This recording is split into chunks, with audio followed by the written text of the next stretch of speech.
यथार्थ लर्निंग के online platform पे आप सबका स्वागत है। जैसा कि हम लोग जान रहे हैं कि इसके पहले जो है मैंने एक वीडियो डाल रखा है 1773 के रेगुलेटिंग एक्ट का, ठीक है। और उसके सारे कॉन्सेप्ट को मैंने अपने पहले वीडियो में बता दिया है, ठीक है। तो काफ़ी डिटेल में वहाँ पे बताया है चीज़ों को, तो उतनी बातों की चर्चा करना फिर जो है दोबारा संभव नहीं है, परंतु शॉर्ट में थोड़ा सा मैं आपको बता के फिर आ जाऊँगा नेक्स्ट एक्ट पे। और आज का हमारा जो अगला एक्ट होगा वो 1781 का एक्ट ऑफ सेटलमेंट, या हम कह लें 1781 का संशोधनात्मक अधिनियम, ठीक है। ये एक्ट आज हम लोग देखेंगे। और दूसरा एक्ट जो देखा जाएगा हम लोग 1784 का पिट्स इंडिया एक्ट, ठीक है। तो दो एक्टों को आज हम लोग कवर करेंगे, ठीक है। तो हम लोग देखे जरा कि इस चैप्टर को हम लोगों ने नाम क्या दिया था, भारत का संवैधानिक विकास, कि कैसे हमारे संविधान का विकास हुआ है, हमारा संविधान बना कैसे, ठीक है। जो हमारी संविधान सभा गठित की गई थी, क्या संविधान सभा ने भारत में राष्ट्रपति का पद होगा, राज्यपाल का पद होगा, सर्वोच्च न्यायालय होगी, राष्ट्रपति के पास जो है अध्यादेश जारी करने की शक्ति होगी, राष्ट्रपति को वीटो पावर का अधिकार होगा, ठीक है। न्याय करने के लिए सर्वोच्च न्यायालय होगा, कानून बनाने के लिए संसद होगी। क्या ऐसा हमारे भारत के संविधान निर्माताओं ने खुद सोच के इसको लिखा था? नहीं, ऐसा बिल्कुल नहीं है, ठीक है। ये चीजें जो है अंग्रेजों ने अपने शासनकाल के दौरान भारत में स्थापित किया। और हमारे संविधान निर्माताओं ने देश की आज़ादी के बाद जब संविधान सभा का गठन होता है 9 दिसंबर 1946 को संविधान सभा की प्रथम बैठक होती है। तो अब जो जो चीज़ें ब्रिटिशर्स ले आए थे उनको क्या किया जाएगा, संविधान निर्माताओं के द्वारा भारत के संविधान में जोड़ा जाएगा, ठीक है। तो एग्जामिनर हमसे एक्सपेक्ट करता है यहाँ पे कि आपको भारत के संवैधानिक विकास की जानकारी है कि नहीं है, ठीक है। तो इस वजह से हम लोगों को ये चैप्टर पढ़ना पड़ता है। तो एक तो एग्जाम के दृष्टिकोण से, और दूसरा खुद भी अगर हम संविधान का ज्ञान प्राप्त कर रहे हैं तो हमें ये बात पता होनी चाहिए कि कैसे हमारा संविधान डेवलप हुआ और कैसे हमारा संविधान बना। तो इस कड़ी में मैंने आप लोगों को 1773 का एक्ट बता दिया था, जिसमें मैंने आप लोग को बताया कि किस तरह से प्लासी की लड़ाई हुई, और प्लासी की लड़ाई का परिणाम ये हुआ कि बंगाल जो है वो ईस्ट इंडिया कंपनी के अधीन आ गया। और फिर सेकंड लड़ाई होती है बक्सर की, ठीक है। बक्सर की लड़ाई का परिणाम क्या हुआ कि जो ईस्ट इंडिया कंपनी अभी बंगाल तक सीमित थी उसका अधिकार क्षेत्र बिहार और उड़ीसा तक हो गया। और उसके बाद हम देखते क्या हैं कि 1765 से लेके 1772 तक का जो काल है ये पूरा खुली लूट का काल कहलाता है। पूरा खुली लूट का काल कहलाता है। बंगाल को जी भर के लूटा गया और ईस्ट इंडिया कंपनी के जो लोग थे वो काफी धनवान हो गए, काफी पैसा उनके पास आ गया, ठीक है। तो अब ये जाते थे जब ब्रिटेन, तो इनको वहां के लोग नवाब कहकर संबोधित करते थे, नवाब कह के मजाक उड़ाते थे इनका, ठीक है। क्योंकि ईस्ट इंडिया कंपनी को भेजा गया था कि तुम व्यापार करो परंतु उससे ब्रिटेन देश का भी लाभ हो।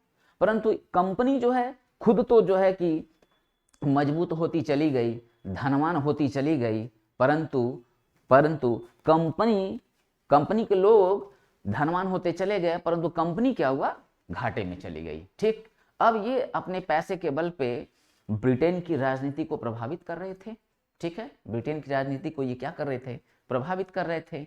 तो इन्होंने क्या किया, महारानी से, या आप कह लीजिए बैंक ऑफ इंग्लैंड से, ठीक है, इन्होंने क्या मांगा, लोन मांगा। तब इसके बाद इनके ऊपर जांच बैठी कि इतना कंपनी के जो कर्मचारी हैं इतना धनवान हो गए परंतु कंपनी कैसे घाटे में चली गई।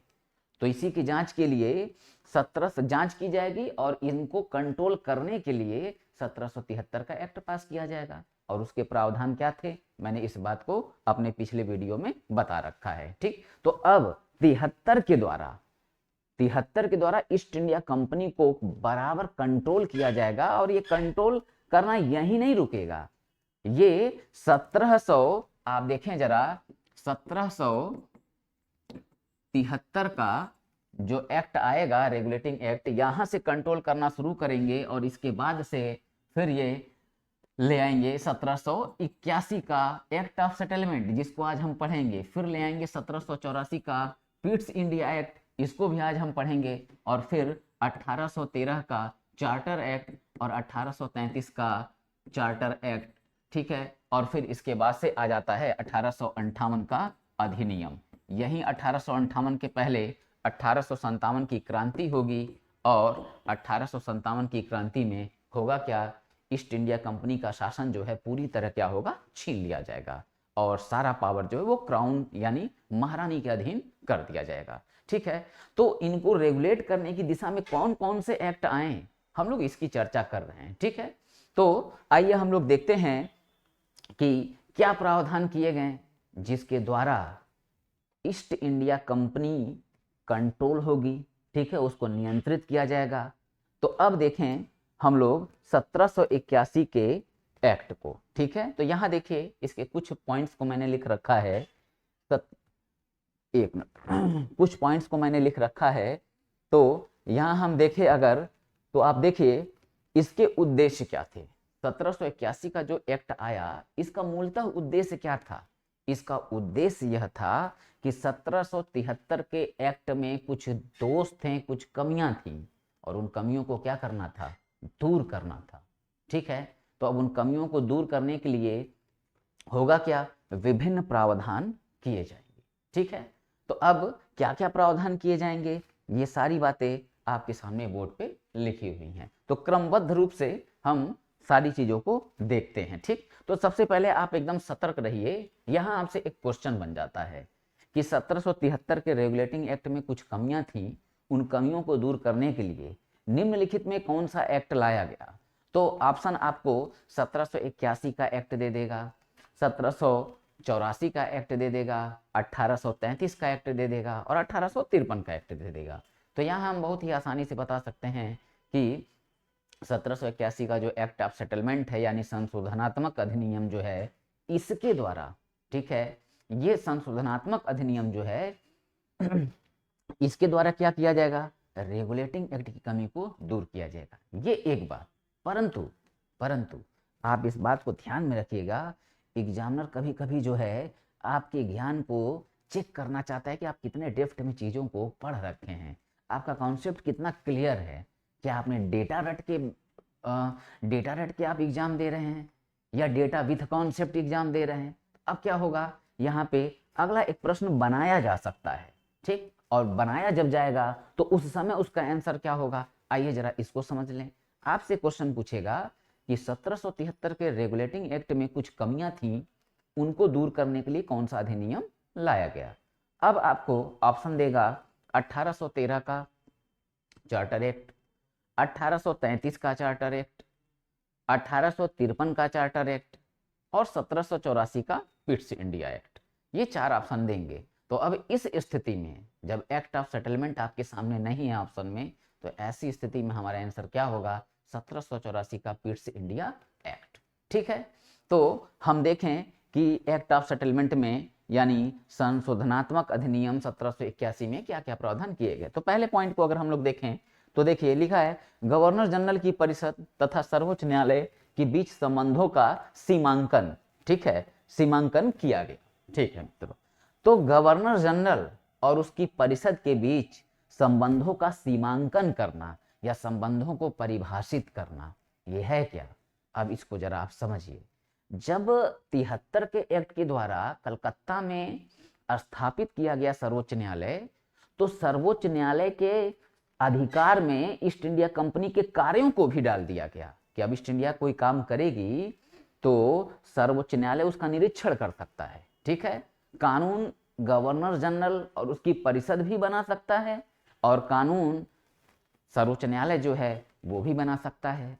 तो अक्सर होता क्या था कि दोनों में अक्सर टकराव होते थे, और टकराव होने के कारण जो कार्य, जो उद्देश्य था ईस्ट इंडिया कंपनी या आप कह लें पूरे ब्रिटेन या महारानी का, कि अधिक से अधिक धन की प्राप्ति, ठीक है, और ब्रिटेन का विकास, तो इसमें बाधाएं आ रही थी, शासन करने में परेशानी आ रही थी। तो फिर हुआ क्या, ये जो एक्ट पास किया गया तो इसमें डिफाइन किया गया पूरी तरह, ठीक है, कि सर्वोच्च न्यायालय का ये अधिकार होगा और गवर्नर जनरल और उसकी परिषद जो है उसका ये अधिकार होगा। तो जो टकराव था वो टकराव क्या होगा, समाप्त होगा। ठीक है, या आप ऐसे कह लें कम होगा। ठीक है, टकराव तो हम आज भी देखते हैं कि 2021 का समय चल रहा है और आज भी कभी कभी टकराव हो जाया करता है। ठीक है, परंतु यहाँ क्या है, टकराव को कम किया जाएगा। तो एक पॉइंट तो आपका ये हुआ। ठीक है, तो अगली बात क्या है, सर्वोच्च न्यायालय पर यह रोक लगा दिया गया कि EIC ईस्ट इंडिया कंपनी कोई कार्य सरकारी अधिकारी की हैसियत से किया है तो सर्वोच्च न्यायालय उसका निरीक्षण नहीं कर सकता है। ठीक है, उसका निरीक्षण यानी मॉनिटरिंग नहीं कर सकता है, उसमें इंटरफेयर नहीं कर सकता है। तो अब समझिएगा इसका मतलब क्या है। जब ईस्ट इंडिया कंपनी कोई भी रूल बनाती थी, कोई भी कार्य करती थी, तो उसका निरीक्षण सर्वोच्च न्यायालय नहीं कर पा रहा है। क्यों नहीं? क्योंकि दिक्कत कहाँ थी, दिक्कत वहां थी कि ईस्ट इंडिया कंपनी के जो लोग थे जब वो निजी व्यापार करने लगे ना, उससे कंपनी का नुकसान हुआ।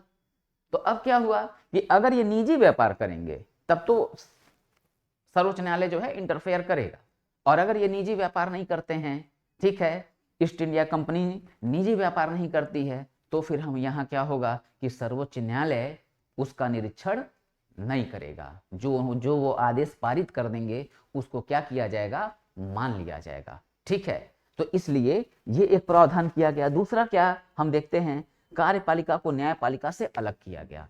तो कार्यपालिका को न्यायपालिका से अलग करने का मैटर क्या है, जैसे देखिए है क्या कि जब हम लोग कलकत्ता में सुप्रीम कोर्ट की स्थापना देखे थे और उसमें देखे थे कि 4 न्यायाधीश थे, जिसमें एक मुख्य न्यायाधीश थे एलिजा इम्पे और 3 अन्य न्यायाधीश चैम्बर्स, हाइड और लेमेस्टर थे।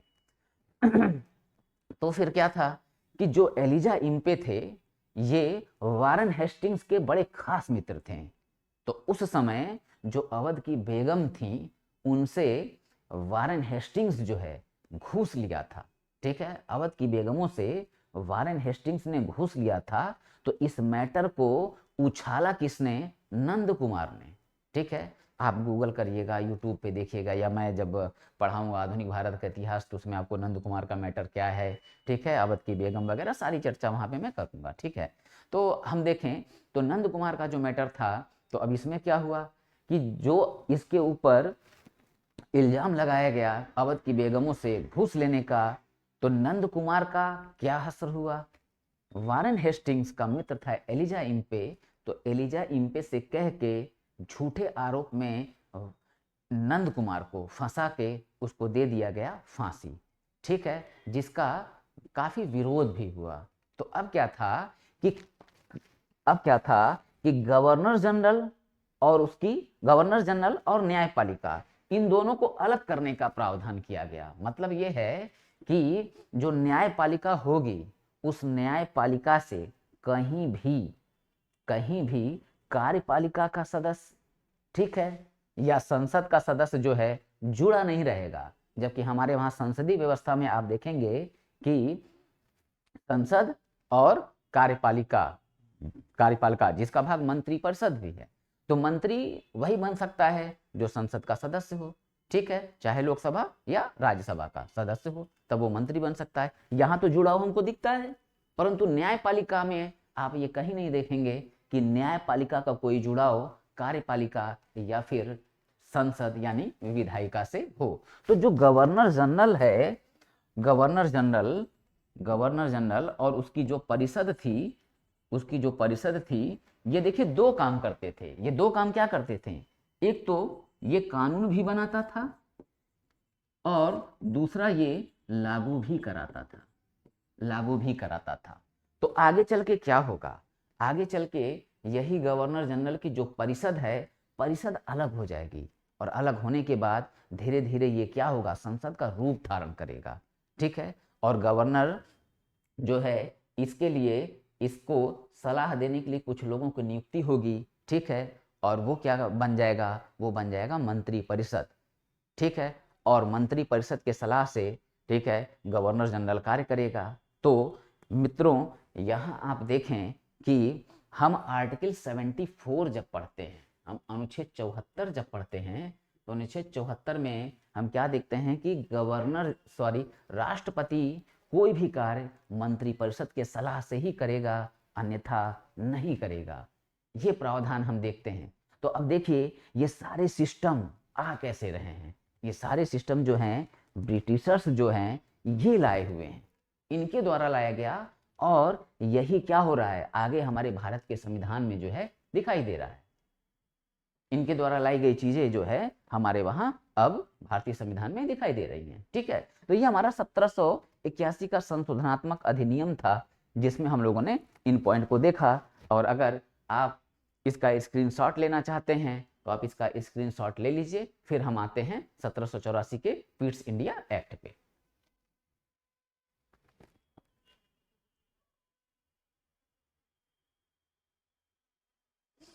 चले मित्रों, तो फिर हम देखते हैं अगला एक्ट 1784 का पिट्स इंडिया एक्ट। ठीक है, तो अब नियंत्रित करने की दिशा में, कंट्रोल करने की दिशा में, अब ईस्ट इंडिया कंपनी को कंट्रोल करने की दिशा में अब क्या हो रहा है, अब अगला एक्ट लाया जाएगा 1784 का पिट्स इंडिया एक्ट। अच्छा, इसका नाम पिट्स इंडिया एक्ट क्यों पड़ा, तो मैं आपको बताना चाहूंगा कि ब्रिटिश प्रधानमंत्री थे विलियम पिट। ठीक है, विलियम पिट। अच्छा, ध्यान रखिएगा विलियम पिट दो थे, एक जो है विलियम पिट यंगर है और एक विलियम पिट ओल्डर। ठीक है, तो जो यंगर हैं, यंगर विलियम पिट, वो ले आए थे इस अधिनियम को। इस वजह से इस अधिनियम का नाम क्या पड़ा, पिट्स इंडिया एक्ट। ठीक है, तो पहली बात ये क्लियर हुआ। तो यहां आपसे प्रश्न पूछ सकता है कि क्यों जो है इस अधिनियम का नाम पिट्स अधिनियम पड़ा, तो आप आसानी से जवाब दे सकते हैं, क्योंकि इसको प्रस्तुत किया था संसद में, ब्रिटिश संसद में विलियम पिट ने। इस वजह से इस एक्ट का नाम पिट्स इंडिया एक्ट पड़ा। ठीक, अब इसके प्रावधान क्या है आइए जरा देखते हैं। अब देखिए इस अधिनियम के द्वारा 6 सदस्यीय बोर्ड ऑफ कंट्रोल का गठन किया गया। ठीक है, बोर्ड ऑफ कंट्रोल का गठन किया गया। ठीक, और इस प्रकार भारत में द्वैध शासन व्यवस्था की शुरुआत की गई। द्वैध शासन व्यवस्था की द्वैध शासन व्यवस्था की शुरुआत की गई। द्वैध शासन व्यवस्था की शुरुआत की गई। ठीक है, तो अभी हम समझेंगे द्वैध शासन व्यवस्था क्या है। सबसे पहले हम देखें कि 6 सदस्यीय बोर्ड ऑफ कंट्रोल का गठन क्यों किया गया। अब देखिए, जब ब्रिटिश संसद 6 सदस्यों वाला बोर्ड ऑफ कंट्रोल भारत भेजेगा, भारत जब भेजेगा तो यहाँ पे क्या होगा कि कंपनी से, ईस्ट इंडिया कंपनी से शासकीय और प्रशासनिक कार्य, या आप कह लें राजनीतिक और प्रशासनिक कार्य जो है वो छीन लिया जाएगा, और इनको केवल अधिकार क्या प्राप्त रहेगा, व्यवसायिक अधिकार प्राप्त होगा। ठीक है, तो भारत में शासन को चलाने का कार्य अब कौन करेगा, बोर्ड ऑफ कंट्रोल करेगा। ठीक है, बोर्ड ऑफ कंट्रोल करेगा। तो यहां आप देखें तो बोर्ड ऑफ कंट्रोल जो है, BOC मैं लिख रहा हूं इसको, बोर्ड ऑफ कंट्रोल जो है ये क्या करेगा, ये नियंत्रित करेगा किसको, ईस्ट इंडिया कंपनी, या आप कह लें कोर्ट ऑफ डायरेक्टर। ठीक है, कोर्ट ऑफ डायरेक्टर मेनली जो है शासन जो है ये कोर्ट ऑफ डायरेक्टर ही चलाता था। ठीक है, गवर्नर जनरल के माध्यम से कोर्ट ऑफ डायरेक्टर ही चलाता था। तो अब बोर्ड ऑफ कंट्रोल जो है किसको नियंत्रित करेगा, कोर्ट ऑफ डायरेक्टर को। तो कोर्ट ऑफ डायरेक्टर के कार्य क्या होंगे, इसके कार्य होंगे व्यवसायिक और बोर्ड ऑफ कंट्रोल के काम क्या होंगे, राजनीतिक और प्लस प्रशासनिक। तो ये दोनों कार्य कौन करेगा, बोर्ड ऑफ कंट्रोल करेगा। ठीक है, बोर्ड ऑफ कंट्रोल करेगा। तो अब देखिए हो क्या रहा है, ईस्ट इंडिया कंपनी की शक्तियां देखिए किस तरह से छीनी जा रही हैं, किस तरह से उसको नियंत्रित किया जा रहा है ना, किस तरह से नियंत्रित किया जा रहा है। अभी कहाँ पूरा राजनीतिक और प्रशासनिक अधिकार ईस्ट इंडिया कंपनी के पास था, अब चला गया किसके पास? बोर्ड ऑफ कंट्रोल के पास। ठीक है, जो जवाबदेह था महारानी के प्रति, यानी कि सीधा नियंत्रण यहाँ पे देख रहे हैं राजनीतिक और प्रशासनिक मामलों में किसका हो गया? महारानी का हो गया। ये महारानी के प्रति जवाबदेह थे बोर्ड ऑफ कंट्रोल। ठीक है, जिसमें सदस्यों की संख्या कुल कितनी थी? 6 थी। तो कभी कभी ये प्रश्न पूछता है कि बोर्ड ऑफ कंट्रोल के सदस्यों की संख्या कितनी थी, तो ऑप्शन देके आपसे पूछ लेगा 6, 4, 8, 12, तो आपको आंसर देना होता है 6। ठीक है, हम यहाँ समझें द्वैध शासन क्या है। ठीक है, द्वैध शासन क्या है? तो देखिए द्वैध शासन यही है कि दो शक्तियों द्वारा या दो व्यक्तियों द्वारा शासन करना, उसे कहते हैं द्वैध शासन। तो अब दो शक्तियां कौन है? अब दो शक्तियां कौन है? एक तो बोर्ड ऑफ कंट्रोल और दूसरा कोर्ट ऑफ डायरेक्टर, या आप कह लीजिए ईस्ट इंडिया कंपनी।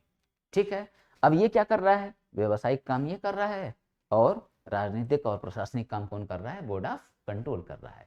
परंतु आपको ये ध्यान रखना होगा, द्वैध शासन केवल एक प्रकार का नहीं है। द्वैध शासन जो है वो आपको 3 प्रकार के दिखेंगे। ठीक है, जिसको मैं यहाँ पे चर्चा कर देता हूं। जैसे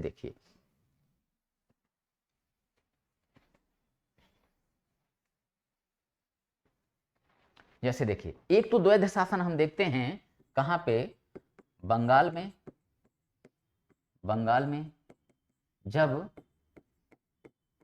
प्लासी का युद्ध हुआ और बक्सर का युद्ध हो गया, बक्सर का युद्ध हो गया और पावर किसके हाथ में आ गया? ईस्ट इंडिया कंपनी के हाथ में। परंतु वो स्वयं शासन नहीं की और वहां पे नवाबों को स्थापित किया। जैसे कि पहले के क्लास में आपने चर्चा सुन रखा होगा, मीर जाफर, मीर कासिम। ठीक है, फिर बाद में मीर जाफर के बेटे को शासन सौंप दिया गया, नवाब बना दिया गया। ठीक है, तो मैं अक्सर आपको एक बात बताते रह रहा हूँ कि बहुत ज़्यादा मैं इतिहास में नहीं जाना चाहूँगा, क्योंकि संविधान का क्लास है, तो आपको कहीं ये ना फील होने लगे कि हम तो यार इतिहास पढ़ रहे हैं, ऐसा नहीं है। ठीक है, तो बहुत ज़्यादा इतिहास की चर्चा नहीं करेंगे। तो यहाँ पे चूंकि कन्फ्यूजन बच्चों को रहता है द्वैध शासन की शुरुआत हो कहाँ से रही है, वो कई बार द्वैध शासन सुनते हैं, तो आपको 3 बार द्वैध शासन सुनाई देगा। ठीक है, तो हम उसकी चर्चा कर रहे हैं। एक द्वैध शासन तो आपको दिख जाएगा कहाँ पे?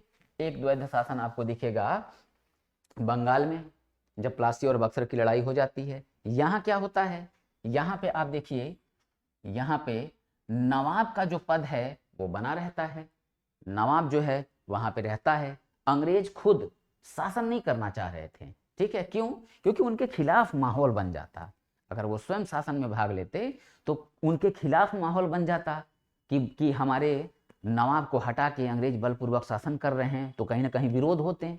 तो हुआ क्या कि इनको ये ईस्ट इंडिया कंपनी जो है स्वयं शासन नहीं की। ठीक है, तो लगा दिया शासन में किसको? नवाब को। ठीक, दूसरा इनको खुद डर था कि जब हम शासन करेंगे तो होगा क्या? जिम्मेदारियां मेरी बढ़ जाएंगी, और जब जिम्मेदारियां बढ़ जाएंगी तो जो हमारा मेन उद्देश्य है भारत से धन का निष्कासन, ठीक है, वो क्या होगा? उसमें रुकावट पैदा हो जाएगी। तो अंग्रेजों का तो एक ही उद्देश्य था कि ज्यादा से ज्यादा धन जो है भारत से बाहर ले जाना। ठीक है, तो ये उत्तरदायित्व तो अपने ऊपर नहीं लेना चाह रहे थे, उत्तरदायित्व जो है अपने ऊपर नहीं लेना चाह रहे थे, परंतु प्रॉफिट जो है वो इनको चाहिए था। तो अब होगा क्या कि देखिए, प्रशासनिक काम जो है, प्रशासनिक काम वो कौन देखेगा? प्रशासनिक काम देखेगा वहां का नवाब। अब जैसे सड़कें बनवाना, ठीक है, बिजली लगवाना और शिक्षा के लिए कार्य करना, ठीक है, विभिन्न विभिन्न कार्य आज के डेट में हम देखते हैं कि सरकारें हम लोगों के लिए कार्य करती है ना।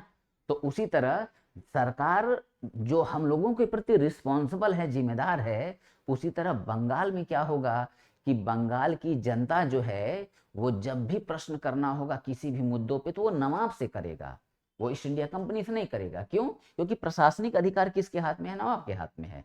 तो यहाँ पे क्या होगा? अगर विरोध भी होगा तो नवाब का होगा, ईस्ट इंडिया कंपनी का विरोध नहीं होगा। परंतु राजस्व संबंधी मामला जो है, राजस्व संबंधी मामला या कर वसूल करने का मामला, तो कर वसूलने का अधिकार जो है वो क्या हुआ? वो अंग्रेज अपने पास रखें। वो अंग्रेज क्या किए, अपने पास रखें और टोटल जो राजस्व कलेक्ट होता था उस राजस्व से कुछ भाग वो दे देते थे किसको, नवाब को कि तुम जो है इतने पैसे में पूरा शासन चलाना। और लगभग जो उसकी संख्या पैसा जो है कितना देते थे, लगभग 53 लाख रुपए। ठीक है, 53 लाख रुपए जो है ये दे देते थे कि 53 लाख तुमको दे दिया है, इसी में जो है राज्य का शासन चलाओ। ठीक है, तो ये एक आप देखिए दोहरी व्यवस्था यहाँ भी दिख रही है, द्वैध शासन यहाँ भी दिख रहा है, दो लोग शासन कर रहे हैं। प्रशासनिक काम कौन देख रहा है, नवाब, और राजस्व वसूली का काम कौन कर रहा है, वो कर रहा है ईस्ट इंडिया कंपनी। तो एक तो आपका द्वैध शासन ये हो गया। अब बात करें हम दूसरे द्वैध शासन की, तो दूसरा द्वैध शासन देखिए क्या है। दूसरे द्वैध शासन में आप देखेंगे कि अभी मैंने 1784 का पिट्स इंडिया एक्ट बताया है। ठीक है, यहां आप देख सकते हैं 1784 का पिट्स इंडिया एक्ट। आप देखिए यहाँ पे क्या है कि 6 सदस्यीय बोर्ड ऑफ कंट्रोल का गठन किया गया और इस प्रकार भारत में द्वैध शासन व्यवस्था की शुरुआत हुई। ठीक, तो अब देखिए क्या हो रहा है। अब होगा क्या कि दूसरा द्वैध शासन व्यवस्था क्या है, बोर्ड ऑफ कंट्रोल। ठीक है, ये क्या कर रहा है, राजनीतिक और प्रशासनिक काम कौन संभाल रहा है, बोर्ड ऑफ कंट्रोल। और ईस्ट इंडिया कंपनी या आप कह लीजिए कोर्ट ऑफ डायरेक्टर, ये काम क्या कर रहा है, ये काम जो है व्यवसायिक कर रहा है। तो यहाँ पे भी देखिए दो टाइप के हमको जो है शक्तियां दिखाई दे रहे हैं, या दो टाइप के हम लोगों को जो है कि अधिकार दिखाई दे रहे हैं। ठीक है, तो यहाँ भी दो भाग में शक्तियां डिस्ट्रीब्यूट हो गई, बट गई, तो इसको भी कहते हैं द्वैध शासन व्यवस्था। और तीसरा द्वैध शासन व्यवस्था जो है आपको मिलेगा 1919 के मॉन्टेग्यू चेम्सफोर्ड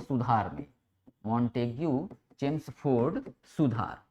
ठीक है, यहाँ पे जब द्वैध शासन व्यवस्था हम देखेंगे तो यहाँ पे देखेंगे द्वैध शासन व्यवस्था का जनक किसको माना जाता है, एक व्यक्ति हैं लियोनल कार्टिस।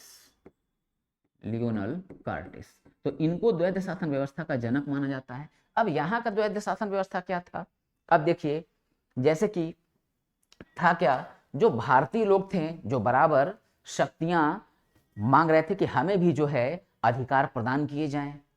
ठीक है, अब विभिन्न प्रकार के आंदोलन, बाल गंगाधर तिलक वगैरह, ठीक है, लाल बाल पाल, एनी बेसेंट, इन सारे लोगों की चर्चा यहाँ मैं नहीं करना चाहता हूँ। आगे जब हम बढ़ेंगे, ठीक है, तो वहां पे इनकी चर्चा आएगी। ठीक है, वहां पे इनकी चर्चा आएगी, तो वहां पे हम इनको देखेंगे। अभी के लिए क्या समझे हम कि 1919 का जो मॉन्टेग्यू चेम्सफोर्ड सुधार आया, जिसके जनक द्वैध शासन व्यवस्था की यहाँ शुरुआत होगी, जिसके जनक कौन होंगे, लियोनल कार्टिस। ठीक है, अब इसमें क्या था, विभागों को दो भाग में बांट दिया गया था।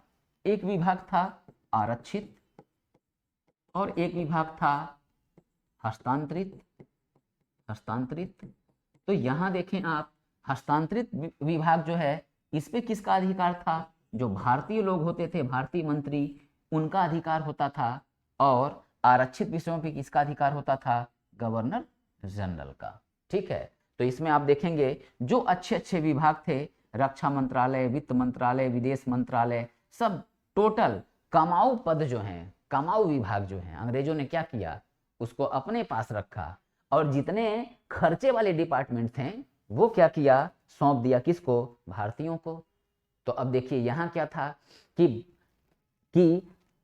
अंग्रेजों के खिलाफ नकारात्मक माहौल नहीं बनेगा अगर विकास संबंधी कार्य नहीं हो रहे हैं, साफ सफाई नहीं हो रहा है। आरक्षित हस्तांतरित में विषय क्या क्या थे, साफ सफाई,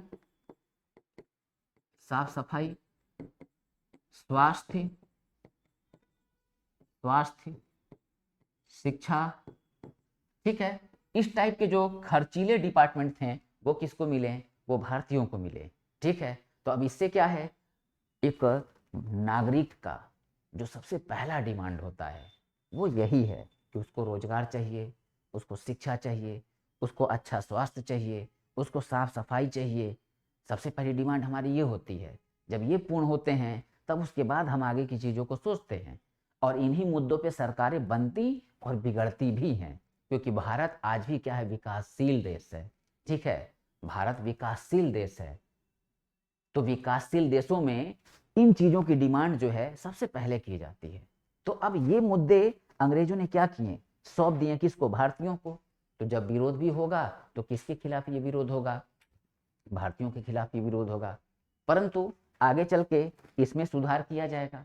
ठीक है, तो मैं बताना चाह रहा था आप लोग को यही कि द्वैध शासन जो है ये 3 प्रकार के होते हैं। ठीक है, तो हम लोगों ने आज की क्लास में हम लोगों ने क्या क्या देखा, 1781 का अधिनियम और 1784 का पिट्स इंडिया एक्ट। ठीक है, तो अगली जो हम लोग की क्लास होगी वो होगी 1813 का अधिनियम और 1833 का अधिनियम, जिसमें आपको बहुत ही अच्छा कॉन्सेप्ट मिलेगा और काफ़ी रोचक बातें आपको पता चलेंगी। ठीक है, तो हम लोग अपने अगली क्लास में देखा जाएगा 1813 और 1833 के अधिनियम को। तो आपसे आपसे एक अनुरोध है कि अगर आपको हमारी वीडियो अच्छी लग रही है तो आप इसे ज़्यादा से ज़्यादा लाइक करिए, सब्सक्राइब करिए, कमेंट करिए, शेयर करिए, ताकि जो है हमारा हौसला बढ़े और हम और ज़्यादा अच्छे वीडियो और ज़्यादा विषयों की वीडियो अपलोड कर सकें। तो इन्हीं बातों के साथ मित्रों मैं क्लास समाप्त करता हूँ।